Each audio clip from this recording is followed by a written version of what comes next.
नमस्कार मित्रमैत्रिणींनो, रोजच्या जेवणामध्ये आपल्याकडे चपात्या तर शिल्लक राहतातच. तर या शिल्लक राहिलेल्या चपात्यांपासून आपण करायचे काय, हा प्रश्न प्रत्येक गृहिणीचा असतो. तर हा प्रश्न तुमचा नक्की आज सुटणार आहे, कारण आपण आज अगदी चविष्ट अशी त्याचबरोबर झटपट बनणारी रेसिपी बनवणार आहोत. ती म्हणजे चपात्यापासून सँडविच.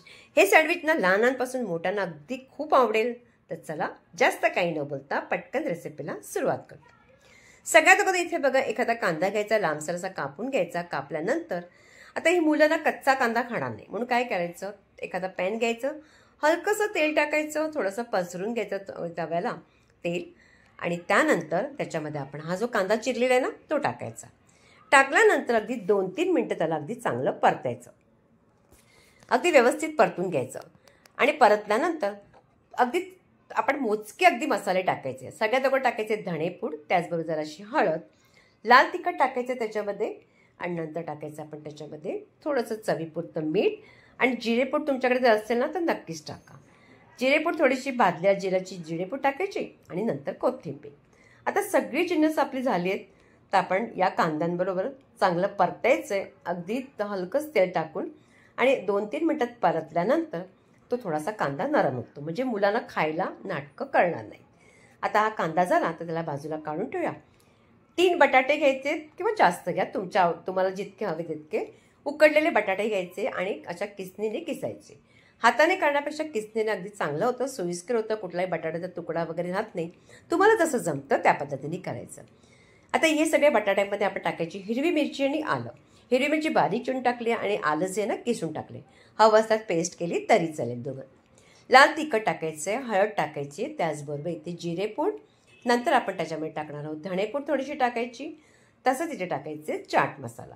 चाट मसाला नसेल तर आमचूर पावडर टाकला तर चालेल, पण नक्की मात्र टाकायचा. चवीपुरतं मीठ आणि कोथिंबीर टाकायचं. आता ही सगळी जिन्नस झाली.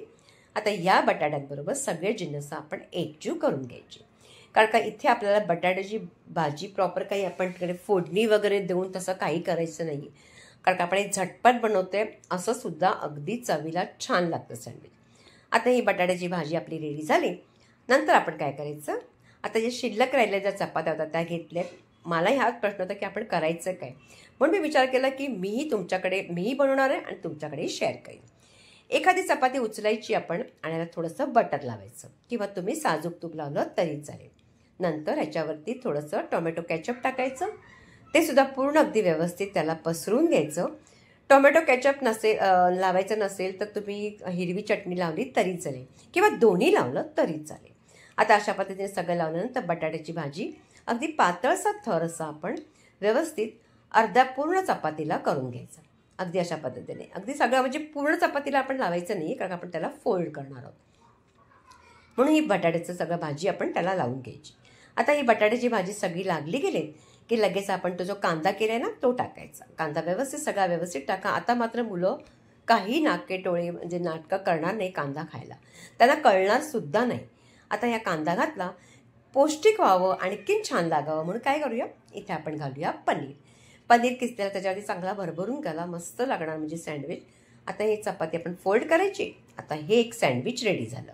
आता आपण एक दुसरं सँडविच बनवूया, ते मुलांच्या आवडीचं. त्याच पद्धतीने सगळं आपण करायचं आहे. अगदी सॉस लावायचं आहे, बटर लावायचं आहे, भाजी ठेवायची, आणि आता पुन्हा कांदा घालायचा. कांदा घातल्यानंतर त्याच्यावरती अगदी भरभरून चांगला अगदी चीज घाला, म्हणजे मुलांना काही नाटकं करणार नाही, त्यांना आणखीन खूप आवडेल. दोन्ही आवडतील त्यांना, पनीरचं पण आणि मोठं काय आपल्याला सुद्धा आपण खाऊ शकतो. मुलंच का, आपल्याला सुद्धा आवडतो. आता अशा पद्धतीने ह्याला फोल्ड करायचं आणि पटकन आपण ह्याला आता तळून घ्यायचं. एखादा पॅन ठेवायचा, हलकंसं तेल टाकायचं. तेल त्यासाठी टाकलं आहे का काही ते मी बटर टाकणार आहे. बटर अगोदर टाकलं तर मात्र जळतो, म्हणून बटर टाकण्या अगोदर कधीही तेल टाकायचं. ही टिप्स मात्र नक्की लक्षात ठेवा. आता चपात्या आपण ठेवायच्या, 2-3 मिनटं वेळ द्यायची. 2-3 मिनिट झालं की नंतर आपण त्याला उलट करायचं. उलट केल्यामुळे काय होईल, खालची जी बाजू आहे ना ती चांगली अगदी व्यवस्थित खरपूस भाजली जाईल. आता बघा, ही आपली छान अशी खरपूस भाजली गेली. कळतच असेल अगदी मस्त खरपूस भाजल्यामुळेच मग ते सँडविच आणखीन छान लागतं. अशाच पद्धतीने दोन्ही वेळा अगदी उलटफुलट करून व्यवस्थित अगदी बघा सँडविच छान असं रेडी झालेले. आता पटकन उचलूया आणि एखाद्या जाळीवरती अशा पद्धतीने तुम्ही ठेवायचं. का माहिती आहे का, ते गरम असल्यामुळे आपण जेव्हा ताटात काढतो तेव्हा ते काय होतं, ओलसर होतं. ते ओलसर होऊ नये म्हणून अशा पद्धतीने ठेवायचं. आता ठेवल्यानंतर आता हे सँडविच आपलं चपात्यांचं रेडी झालं आहे. आता आपण याला ताटातही काढूया. ताटात काढून आपण याचे तुकडे करून घ्यायचे. असं काही मोठं खाता येत नाही म्हणून तुम्ही 2-3 हिस्से तुम्हाला जसे करायचे तसे करायचे. इथे मी पिझ्झा कटरने त्याचे तुकडे केले आहेत.